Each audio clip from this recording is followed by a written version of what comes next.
Hola, buenas tardes, queridos hermanos. En nuestro estudio del libro de Colosenses hemos visto mucha enseñanza acerca de Cristo. Es una carta eminentemente cristológica, o cristocéntrica, es decir, que se centra en Jesucristo, en su persona y en su obra.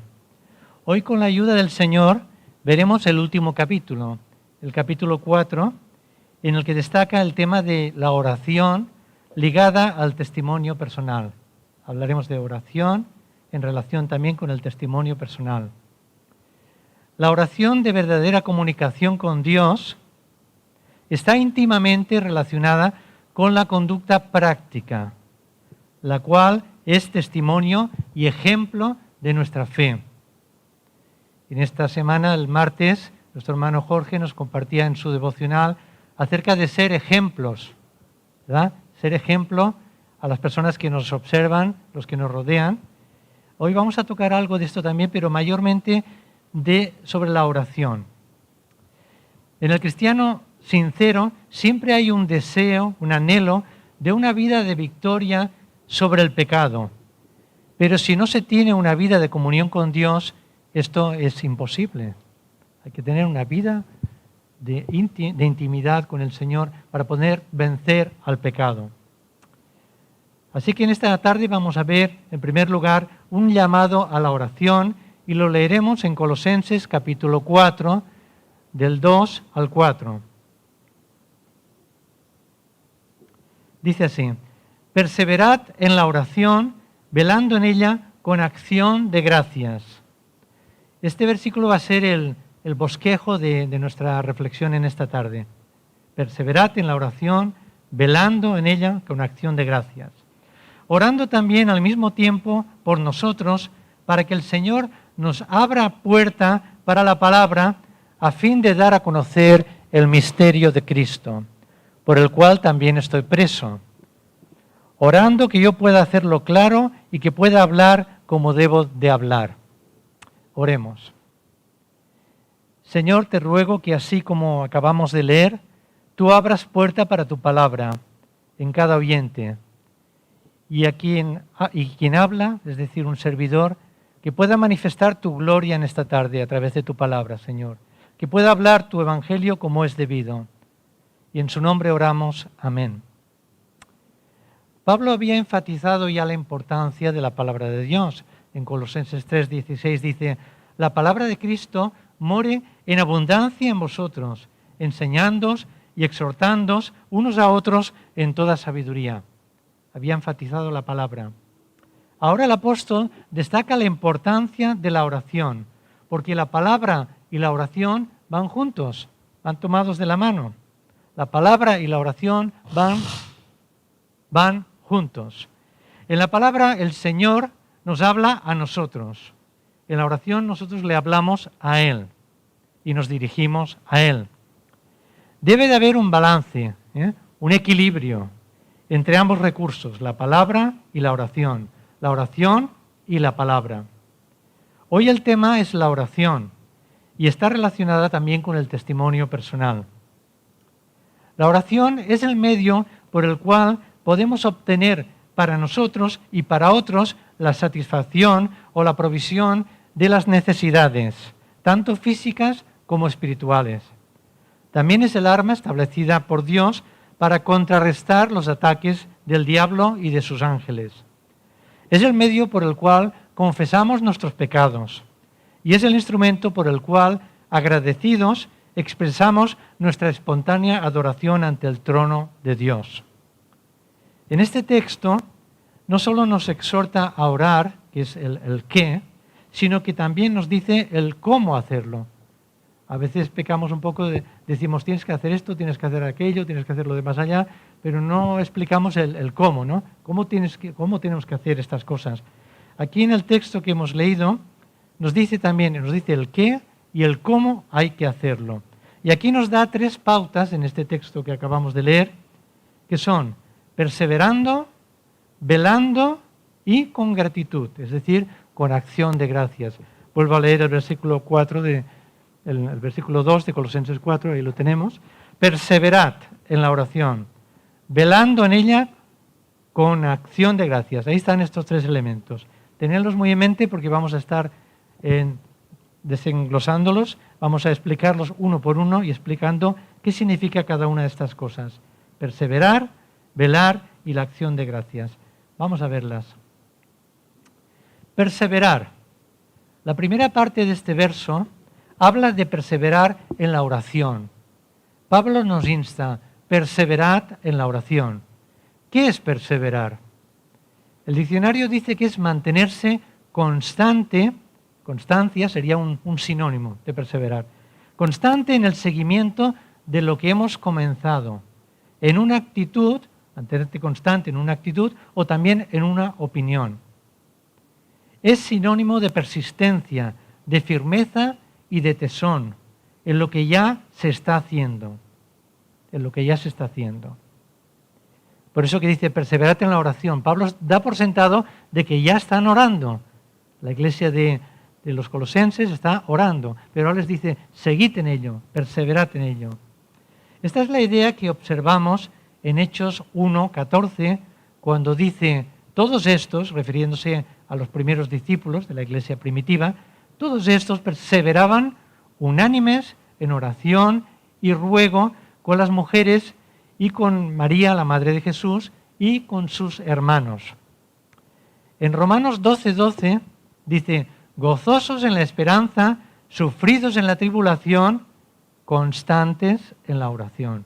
Ahí vemos otra vez constancia, perseverancia.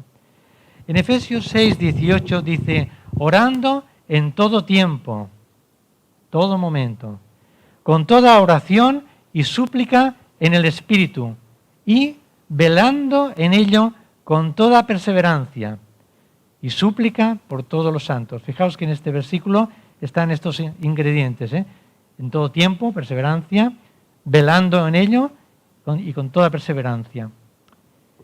Jesús exhorta también a sus discípulos a perseverar en la oración y a no desanimarse cuando una oración no es respondida inmediatamente.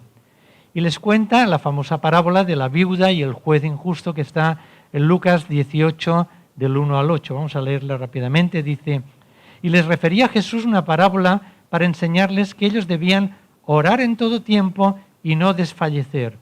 Desfallecer es lo contrario de perseverar. Diciendo, había en cierta ciudad un juez que ni temía a Dios ni respetaba a hombre alguno. Y había en aquella ciudad una viuda, la cual venía a él constantemente, diciendo, hazme justicia de mi adversario.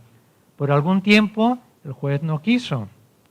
Pero después dijo para sí, aunque ni temo a Dios ni respeto a hombre alguno, sin embargo, porque esta viuda me molesta, le haré justicia.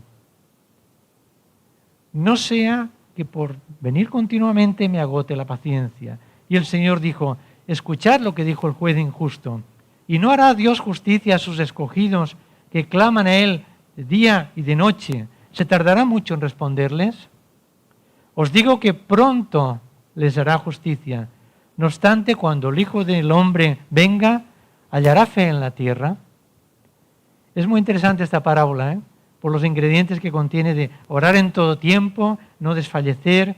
Venía Él constantemente. Dice, esta viuda me molesta. Ahora, cuando vamos a Dios es todo lo contrario.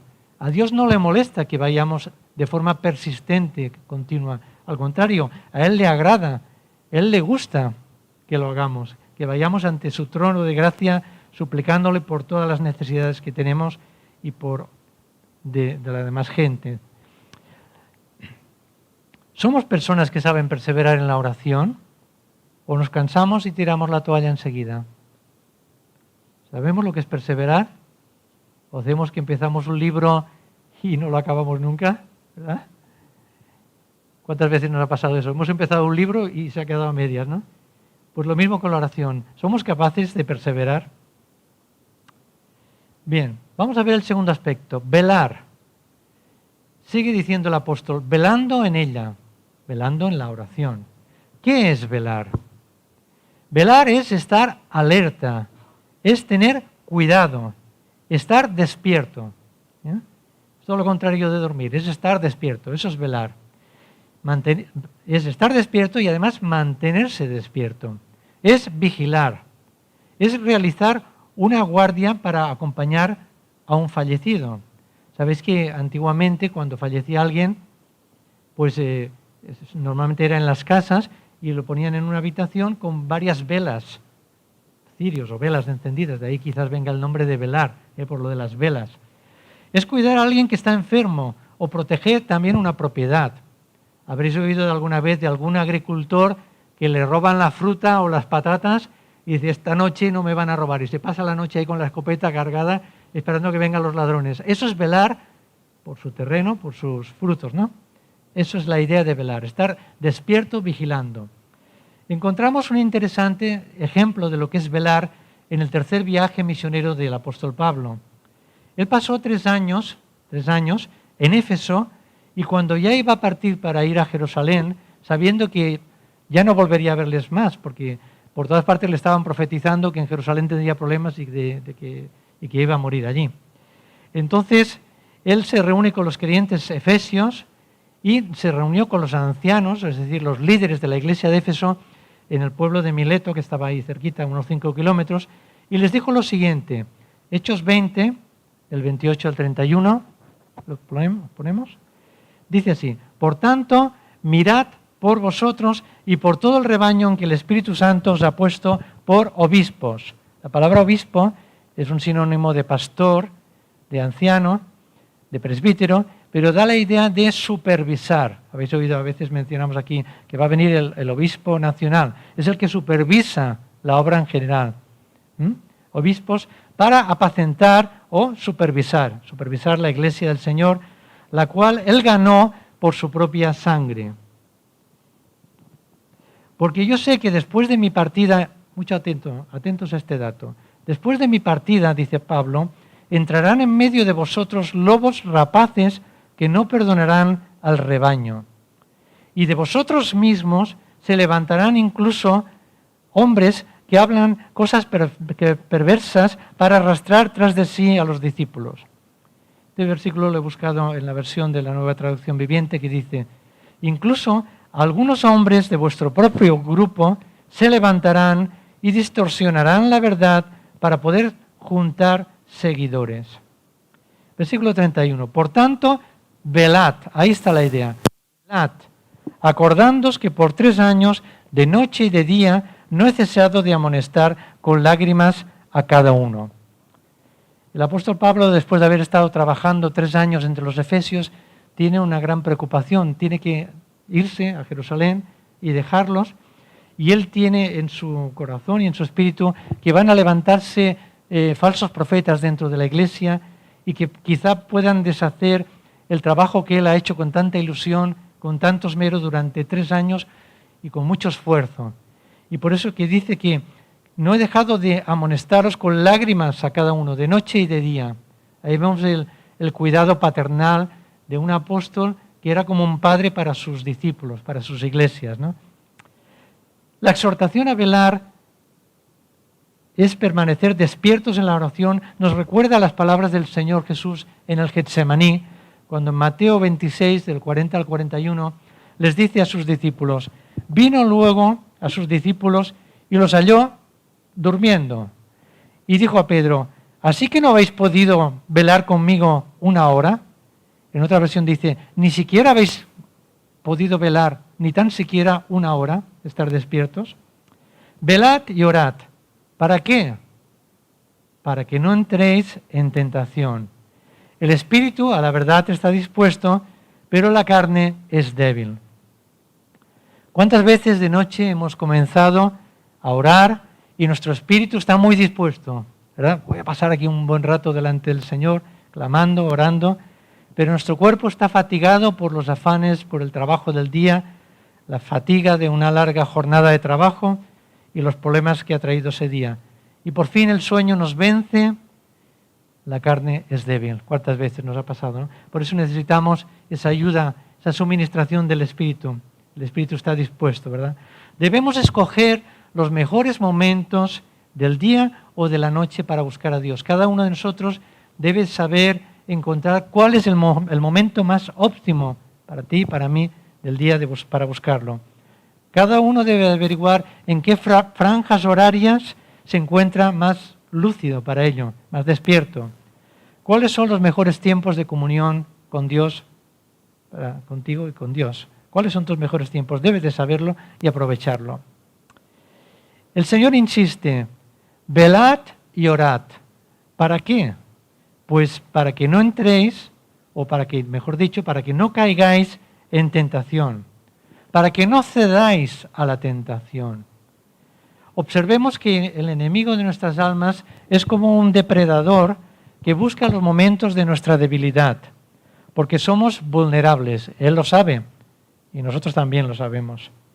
Satanás tentó a Jesús en el desierto en el momento de mayor debilidad, cuando llevaba ya 40 días y 40 noches allí sin comer, haciendo un ayuno prolongado, 40 días. En Mateo 4, del 1 al 3, lo dice. Dice, entonces Jesús fue llevado, ¿por quién? Por el Espíritu al desierto. ¿Y para qué? Para ser tentado por el diablo. Este versículo tiene mucha amiga, ¿eh? Mucha amiga, hay mucho que meditar aquí. Qué curioso, que fue llevado por el Espíritu, no es que lo llevó Satanás, lo llevó el Espíritu. La tercera persona de la Trinidad lleva a la segunda persona, Jesucristo, al desierto. ¿Y para qué lo lleva? Dice, para ser tentado por el diablo. ¿Qué cosa? Dices, bueno, vamos a pensar, ¿por qué sucede esto? ¿Por qué lo hace el Espíritu? Pues es justo después de su bautismo y justo antes de empezar su ministerio aquí en la tierra. Un ministerio poderoso, cargado de sanidades, de liberaciones, de proclamación del reino de Dios, de predicación de la palabra de Dios. Y para ello tenía que fortalecerse. Yo estaba pensando en estos días, esto no es doctrina lo que voy a decir, es un pensamiento mío solamente, si quizás el Señor nos está llevando en este tiempo a la iglesia por el Espíritu a un tiempo de desierto, para ser probados y ser fortalecidos, para empezar luego un ministerio poderosísimo delante del Señor. Ojalá sea así, ¿verdad? El Señor nos esté preparando, yo creo que nos está preparando, porque es un tiempo que nos está enfatizando en el hecho de velar y orar, de ser vigilantes. Con todo lo que está sucediendo debemos de ser muy vigilantes y muy atentos. Y después de haber ayunado 40 días y 40 noches, tuvo hambre y vino el tentador. Y a continuación nos narran las 3 tentaciones que ya conocemos. Bien, en Hebreos 2:18 dice, pues en cuanto él mismo padeció, Jesús, siendo tentado, es poderoso para socorrer a los que son tentados. Véase, nosotros. Porque él fue tentado, nos puede socorrer porque nos entiende, nos comprende. El Señor sabe muy bien cuando somos tentados porque él mismo lo fue. Por eso puede ayudar a los que son tentados, es decir, a todos. En Hebreos 4:15 dice, porque no tenemos un sumo sacerdote que no pueda compadecerse de nuestras debilidades, sino uno que fue tentado en todo, según nuestra semejanza, pero sin pecado. Ahí está lo bueno, sin pecado. En la batalla contra la tentación, la oración es un arma de la que nosotros no podemos prescindir. El propósito de la tentación es atraparnos para alejarnos de Dios. La oración, la comunión con Dios, es exactamente lo contrario, nos mantiene abiertos los canales de comunicación con nuestro Padre. La tentación es algo en lo que los discípulos podían caer y para ello la respuesta correcta, para no caer, sería la oración. Así que vemos que la tentación y la oración están yuxtapuestos, se oponen entre sí. Si ellos no oraban, a los discípulos caerían en la tentación. Necesitamos oración, necesitamos comunión con Dios, mantener los canales de comunicación abiertos y recibir de Él el coraje y el refuerzo necesario. La oración es un escudo de protección contra la tentación. Ello no significa que la tentación no va a venir. Por supuesto que vendrá. Pero cuando venga, no nos encontrará listos para caer en su trampa, sino nos encontrará inquebrantables en la fe. Así que para no entrar en tentación debemos velar y orar. Velad y orad para que no entréis en tentación, es decir, no deis lugar al diablo. Velar y orar, 2 en 1, 2 actividades que se complementan mutuamente. Velar orando, orar velando. Un trabalenguas, ¿verdad? Lo explico. Cuando velemos, oremos, es decir, cuando estemos en estado de alerta, que eso es velar, estamos en estado de alerta, en vela, entonces oremos. Y cuando oremos, velemos, permanezcamos en vigilia, atentos, alertas a lo que Dios nos quiera decir. Uno de los nombres favoritos de la gente de la iglesia primitiva, los primeros cristianos, fue Gregorio. Gregorio, que significa vigilante. No es lo mismo que gregario. Nosotros somos gregarios, los humanos, que significa que nos reunimos. Nos gusta estar en manadas, en grupos, en sociedad. Es Gregorio, vigilante, despierto, alerta. Vivimos en un tiempo para ser gregorios. Todos tenemos que ser vigilantes, gregorios. No podemos bajar la guardia. Cumplimos las medidas de seguridad sanitaria por el virus. Pero existe un enemigo más poderoso que el COVID. ¿Sabes cuál es? Dice el Señor, sed sobrios, comedidos, moderados y velad. ¿Por qué? Porque vuestro adversario, el diablo, ahí está el enemigo peor, como león rugiente, anda alrededor buscando a quien devorar. 1 Pedro 5:8. Él está engañando a muchos en este tiempo tan difícil. Está destrozando matrimonios, familias enteras. Por cierto, que quiero dar gracias al Señor aquí públicamente. Hoy mi esposa que está ahí sentada y un servidor, hace 43 años que nos casamos. Un aplauso. La gloria al Señor. La gloria para el Señor. Parece que fue ayer, ¿verdad? El Señor está destrozando muchos matrimonios hoy día. Y si tú te sostienes es puramente por la gracia de Dios. No hay ningún mérito personal. No hay nadie que sea mejor que nadie. Está destrozando familias enteras e está instigando a muchos al suicidio. Y está pasando. Seamos sobrios y velemos. No podemos bajar la guardia. No podemos descuidarnos. Y también debemos velar por los hermanos. No solamente por nosotros mismos o por nuestras familias, sino también por los hermanos. ¿Cuán larga es la lista de oración que tú tienes? ¿Sí? Yo recuerdo que durante muchos años oraba solamente por mí y por la familia, por los del entorno. Pero el Señor me fue ampliando la visión y ahora pues ya tengo una lista que me tiro bastante rato orando y mi mujer que está a mi lado a veces hasta se queda dormida de lo pesado que puedo ser, ¿no? Pero ya sabe, ella ya sabe. Entonces, ¿cuán larga es nuestra lista de oración? Ampliemos esa lista. Que no se limite solamente a los que conviven, a los convivientes del mismo techo, la familia, sino que se extiende también a la familia de la fe, la iglesia, comenzando por el pastor y su familia, por el liderazgo, por las diferentes áreas del ministerio, por los hermanos más vulnerables, los enfermos, los discapacitados, nuestros mayores y los recién convertidos, que son unos bebés espiritualmente. Hay que cuidar de los bebés espirituales. La Biblia los llama neófitos. Y la palabra es compuesta de neo, que significa nuevo, y fito, que significa planta. Es decir, alguien que recién plantado. Así que hay algunos recién plantados también. Este término solamente aparece una vez en 1 Timoteo 3:6, que dice, un anciano no debe ser un neófito, o sea, un recién convertido. No sea que se envanezca y caiga en la condenación en que cayó el diablo.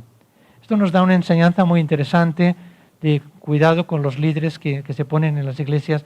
Deben ser personas ya de probada experiencia, de fe en el Señor, no recién convertidos. Yo me acuerdo una vez que fuimos a una iglesia que se desvió y resulta que empezaron a nombrar ujieres a pelagatos que acababan de llegar a la iglesia. Y tú entrabas a la iglesia con 20 o 30 años ya en el Señor y te miraban así por encima del hombro. A ver, usted siéntese allí. Yo pensaba, madre mía, lo que te queda por aprender todavía, ¿no? ¿Entendéis? Esos son los neófitos.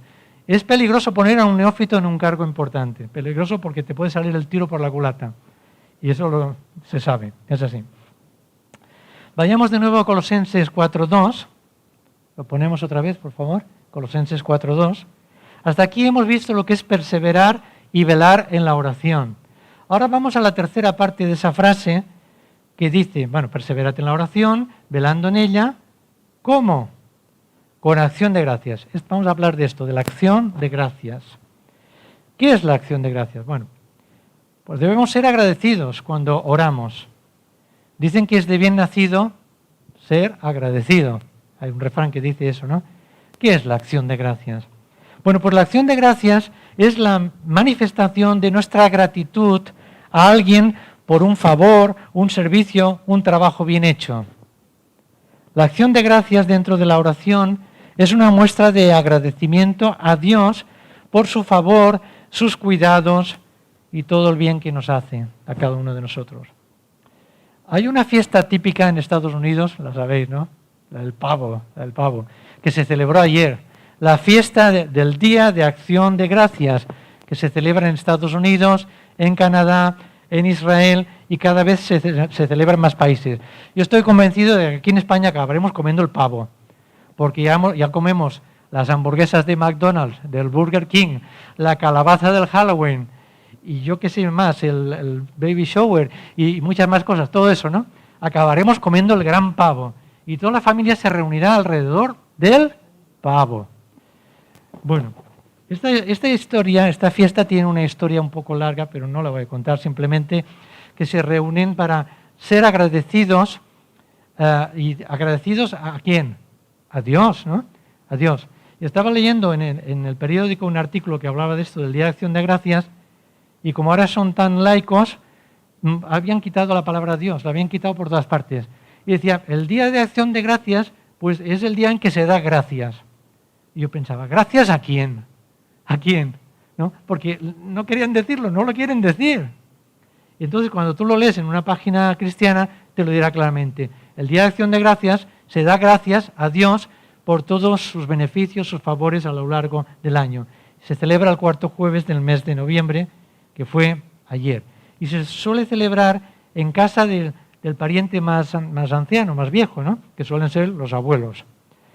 El objetivo fundamental de esta reunión es dar gracias a Dios por sus bendiciones y dar gracias por todo lo bueno que se tiene y pedir bendiciones juntos a Dios por todos los suyos, ¿no?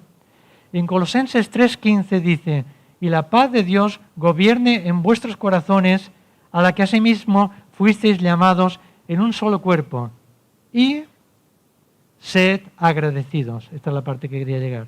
Sed agradecidos, nos dice la palabra en Colosenses 3:15. ¿Cómo andamos de gratitud? ¿Somos agradecidos de verdad? Cuando tú le pides a Eloísa, por ejemplo, o a Graciela o a Leti que te apunte para el siguiente culto o reunión, y ella dice en WhatsApp, te dice, ya estás apuntado. ¿Le dices gracias, Leti? Gracias, Eloísa. Gracias, Graciela. ¿Se lo dices? ¿Sí? Bien hecho. Hay que ser agradecidos. Primera Tesalonicenses 5:18, esto es solamente un ejemplo, pero me refiero en todas las cosas, cuando alguien nos ha hecho algo, un favor, una ayuda, el que nos abre la puerta, el que nos toma ahí la temperatura con esa pistola, ¿no? Y todo eso, pues darle las gracias, aunque te dispara, aunque te da poca temperatura. A mí me ha dado hoy 33 grados solo. Digo, qué frío debo ser. ¿Será la edad o yo qué sé? O que está todo el calor en el corazón, ¿no? Primera Tesalonicenses 5:18 dice, dad gracias en todo. ¿Por qué? Pues porque esta es la voluntad de Dios para con vosotros en Cristo Jesús. Dad gracias en todo. Qué bueno, ¿no? Pero luego hay otro versículo en Efesios 5:20 con el cual yo tuve un poco de conflicto durante algún tiempo, porque dice, dando siempre gracias por todo al Dios y Padre en el nombre de nuestro Señor Jesucristo. Por todo. Parece que no sea lo mismo, ¿verdad? En todo, es decir, en medio de la pandemia, Señor, te damos gracias porque tenemos trabajo, alimentos, tenemos salud, amigos, hermanos, etcétera, ¿no? En medio de todo.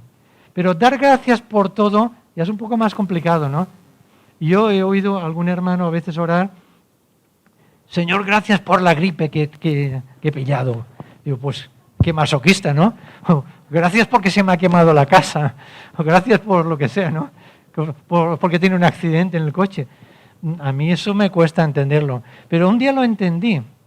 Ese por todo, del griego, yo no sé griego, pero una vez lo leí en un comentario, ese por, si en griego es uper, con H, que significa por encima de. Ahí está la importancia de saber interpretar correctamente los versículos. Así que podíamos leer este versículo diciendo: dando siempre gracias por encima de todo, es decir, por encima de las circunstancias, por encima de lo que te está pasando, dar gracias por encima de todo a Dios Padre en el nombre de nuestro Señor Jesucristo. Cuando uno está profunda y humildemente consciente de las bendiciones recibidas y prometidas, expresará gratitud a Dios. Vamos a ver ahora la segunda parte, la voy a hacer más cortita esta, un llamado al buen testimonio. Y leemos en Colosenses 4, versículos 5 y 6. Dice: andad sabiamente para con los de afuera, redimiendo el tiempo. Sea vuestra palabra siempre con gracia, sazonada con sal, para que sepáis cómo debéis responder a cada uno. Hemos visto cómo Pablo les pide a los creyentes de la iglesia en Colosas que se esfuercen en la oración, en los versículos 2 y 4. Ahora en los versículos 5 y 6 les anima a cuidar muy bien su testimonio ante los no creyentes. Fijaos que hemos dicho testimonio, no imagen. Y voy a explicar la diferencia. El testimonio, o buen ejemplo, que es lo que nos decía Jorge el otro día, tiene que ver con lo que somos realmente, lo que somos. La imagen o la apariencia tiene que ver con lo que mostramos externamente. Es decir, con lo que los demás ven de nosotros, que no necesariamente tiene que ser la verdad de nosotros. El testimonio siempre es real, es auténtico. La imagen es solo un postureo que se presta a la hipocresía, es decir, aparentar lo que no somos. Fingimiento de cualidades o sentimientos contrarios a lo que verdaderamente se tienen o se experimentan. ¿Cómo estás? Oh, muy bien, muy bien. Y estás hecho polvo, ¿no? O sea, ¿entendéis, no? Una cosa es el buen testimonio y el buen ejemplo, otra cosa es la imagen y la apariencia. Y no olvidemos que vivimos en una sociedad, en un mundo que todo es apariencia. No importa cómo esté la gente, pero si está bien vestidos, ya están bien, ¿no? Y Jesús tuvo que decirle a los fariseos: sepulcros blanqueados por fuera. Qué bonitos, ¿no? Y por dentro está lleno de podredumbre y de huesos. Pablo les escribe a los creyentes colosales: ¿por qué me miráis así? ¿Por qué me miráis así? Lo dije aposta para verificar si acaso hubiera un déficit de atención, si me estáis siguiendo. Pero ya veo que estáis atentos. Y a veces cuando tenemos el devocional matrimonial, estamos leyendo, yo estoy leyendo la Biblia y digo: porque Jesús entró en casa de Marta y de María en Badajoz, y entonces, y mi mujer dice, y me da un codazo. Y yo digo: ya sé que no estás durmiendo, que estás atenta, porque era en Betania. Pero yo le digo Badajoz, y así, y me doy cuenta si me sigue, ¿no? Por eso he dicho los colosales. Bueno, es que vivimos en una sociedad de sordos emocionales donde todos hablan y nadie escucha. Por eso me alegro de que estéis escuchando y que habéis pillado el tema. Aclaremos. De todas formas, le voy a pegar vueltas a la palabra. Si vivían en Colosas, muy bien podían llamarse colosales, ¿por qué no? Vivimos en Valencia y somos valencianos. Valencia, valencianos. Colosas, colosales. Ahora en serio. Se llamaban colosenses. Aprendámonos bien ese nombre. Los de la iglesia de Colosas eran los colosenses. No los colonenses ni los colosenses. Ya, los colosenses. Aprendamos bien el nombre. Por cierto, estos creyentes no eran grandiosos ni extraordinarios, que es lo que significa coloso, ¿no? El coloso de Rodas, una figura, una estatua gigante, ¿no? No eran grandiosos ni extraordinarios, eran como tú y como yo. Cuidado con exaltar desmedidamente a la gente Los colosenses eran como nosotros, eran pecadores salvos por la gracia de Dios, igual que nosotros.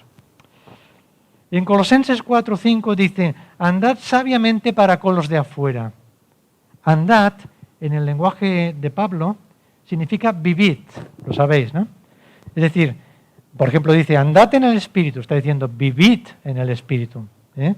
Aquí dice, andad sabiamente. Entonces, ¿cómo tenemos que vivir? Con sabiduría, ya lo dice, sabiamente, con sabiduría. Pero alguien dirá, es que yo soy tan torpe, soy tan simple, soy tan vulnerable, y quizás es así. Pero el Señor te dice, en Santiago 1:5, si alguno de vosotros se ve falto de sabiduría, que la pida a Dios. O sea que no tenemos excusa. El que diga, es que no soy sabio, pues que la pida a Dios, que aquí tenemos una promesa para agarrarse a ella. El cual Dios dará abundantemente esa sabiduría y sin reproche. Es decir, no nos va a decir, no me pida sabiduría, que eso... No. Al contrario, se alegra que le pida sabiduría. Y le será dada. Qué promesa, ¿no? Si le pides sabiduría al Señor, el Señor te la dará. Debemos creer más en la palabra de Dios que en nuestros sentimientos, los cuales son variables y engañosos. Mira si son engañosos los sentimientos. Sabéis que ha fallecido Maradona, este futbolista en Argentina, con perdón para los argentinos que hay aquí. Pero lo que voy a decir es que, ¿os habéis dado cuenta de lo que han dicho? Ha muerto Dios. Han dicho esto. Para ellos Maradona era Dios. Y están ahí todos corriendo a ver el féretro, y todos se amontonan, que no deberíamos amontonarnos, y van muchos sin mascarilla, y por la idea del fanatismo que le tenían se están jugando la salud y la vida. Así que los sentimientos son engañosos. Andad sabiamente para con los de fuera. ¿Y quiénes son estos de fuera? ¿Quiénes son? Pues los que no creen en Cristo. Los de adentro somos nosotros, la Iglesia, y los de afuera los que no han creído todavía. Así que no digamos que somos torpes o vulnerables, que lo somos, Yo lo soy bastante. A veces voy a la nevera y me doy cuenta de que hay 2 pizzas, no una sino 2, y además son iguales. Digo, esta la he comprado repetida. ¿Me das cuenta qué torpeza? Bueno, eso es la edad también, En Hechos 6:3 vemos que el buen testimonio era un requisito en la iglesia primitiva para poder ser un diácono, es decir, un servidor. Aquí en este ambiente no se usa mucho la palabra diácono, pero los bautistas la usan mucho, los diáconos o los servidores. Significa servidor, que son los que están aquí sirviendo en cualquier área de ministerio, ¿no? Y dice que los requisitos tenían que ser, en Hechos 6:3 dice, buscad pues, hermanos, de entre vosotros a 7 varones de buen testimonio, llenos del Espíritu Santo y de sabiduría, a quienes encarguemos toda la faena que hay que hacer, este trabajo. ¿Os dais cuenta? 3 requisitos: buen testimonio, llenos del Espíritu Santo y de sabiduría. Si fuéramos muy estrictos en todo esto, pocos servidores habría en las iglesias, ¿verdad? Porque todos cojeamos de algún pie en estas cosas. Pero fijaos que el buen testimonio es el primer de los 3 requisitos que pone. Buen testimonio.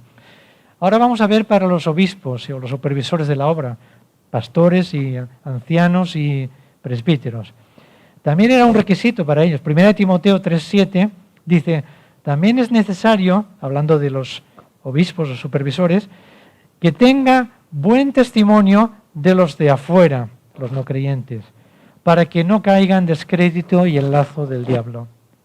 Así que también es un requisito que tenga un buen testimonio los de afuera. Es decir, la gente de la calle o tus compañeros de trabajo o tus vecinos puedan decir de ti, pues sí, es una buena persona, sí, sé que es evangélico, sé que se reúne en una iglesia, pero que tenga el concepto de que te portas bien, de que pagas la cuota de la escalera, por ejemplo, de que si tienes un perro no dejas ahí una ñaspla en la escalera, o si eres fumador, que no deberías de hacerlo, no tiras las colillas en el ascensor.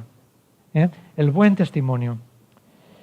En 1 Pedro 2:12, 15 y 21, en la Biblia de las Américas, dice así: mantened entre los gentiles una conducta irreprochable, o sea, que no se pueda reprochar, a fin de que en aquello que os calumnian como de malhechores, ellos, por razón de vuestras buenas obras, al considerarlas, glorifiquen a Dios en el día de la visitación.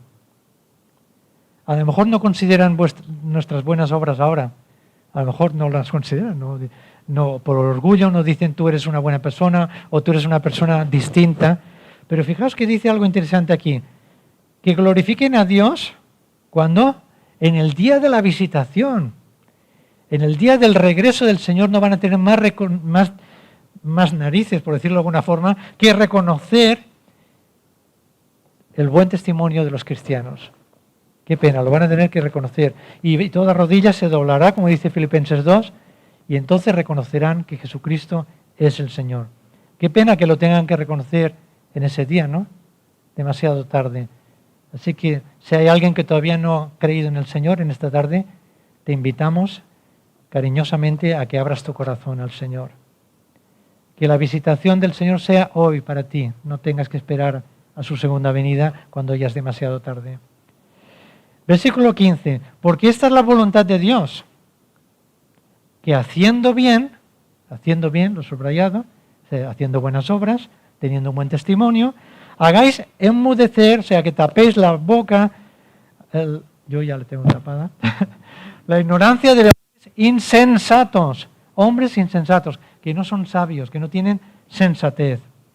Porque para este propósito habéis sido llamados, pues también Cristo, aquí nos da el ejemplo supremo de nuestro Maestro, Cristo sufrió por vosotros, dejándoos ¿qué? Ejemplo. Dejándoos ejemplo, ¿y para qué? Para que sigáis ese ejemplo, sigáis sus pisadas. Las pisadas de Cristo no se borran, no pasa como cuando vamos a la playa, en la arena, que ahí se van marcando las huellas junto al mar, pero al cabo de unos momentos viene una ola y se borran, ¿no? Y se borran las pisadas. Nuestras pisadas quizás se van a borrar o quizás se quedará algún legado de lo que hayamos hecho aquí, pero las pisadas de Cristo son indelebles, no se borran. Y han pasado 2000 años y ahí están. Y nos dice ahí el apóstol Pedro, dice, para que sigáis sus pisadas, las pisadas de Cristo. Que el Señor nos ayude a perseverar, velando en la oración, con gratitud, con acción de gracias, y que esta íntima comunión con Dios se traduzca, se transforme en un buen testimonio para los que aún tienen que creer. Que el Señor os bendiga, que así sea. Amén.